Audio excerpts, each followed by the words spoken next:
Данное орудие пыток – это дыба. Впервые она использовалась как вид наказания в XIII веке. В чем состояла суть? Сверху крепились руки человека, снизу ноги, и с помощью движения вот этого валика суставы растягивались, и таким образом наказуемый умирал мучительной смертью. Дыба, гарота або гильятина, ведьміна крэсла і шыбеніца. Экспанаты, якія выстаўлены ў музеі беларускага Палесся, гэта не бутафорыя з фільмаў жахаў. Гэта частка гісторыі. Гісторыі таго перыяду ў існаванні чалавецтва, калі паляванне на ведзьмаў было звычайнай справай. Калі святая інквізіцыя вяршыла правасуддзе ў Еўропе.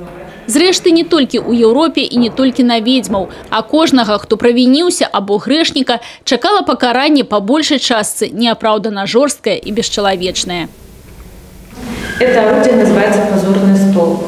Вот в данное отверстие фиксировалась голова и руки человека, которого наказывали. Например, за богохульство, за несоответствующее поведение в церкви, за какие-то мелкие административные нарушения. Человека заковывали на несколько дней, он находился на площади, это могли увидеть, скажем так, все горожане. Асабліва несалодка даводзілася абвінавачаным у рознага роду грахах жанчынам. Гэта для іх вынайшлі крэсла ведьмы і скрыпку пляткарак. З ёй няшчасная не магла паварушыць ні галавой, ні рукамі.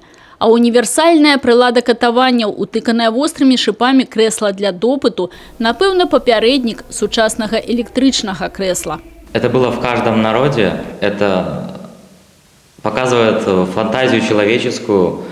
В каждом народе по-своему придумывают, как пытать людей.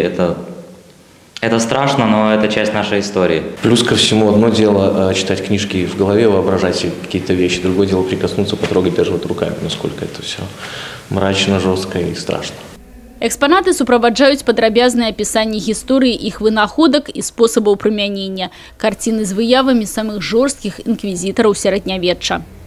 Выставка «Охота на ведьм» является контактной, то есть все экспонаты можно трогать руками. Все экспонаты являются точными копиями подлинных орудий пыток, находящихся в различных музеях Европы, либо воссозданы по гравюрам XIV-XIX веков. У музеі беларускага Палесся выстава будзе працаваць на працягу 2 месяцаў. Арганізатары не раяць наведваць яе тым, у каго слабыя нервы. Марыя Кобец, Людмила Салзна, Александр Дьяченко, телерадиокомпания «Брест».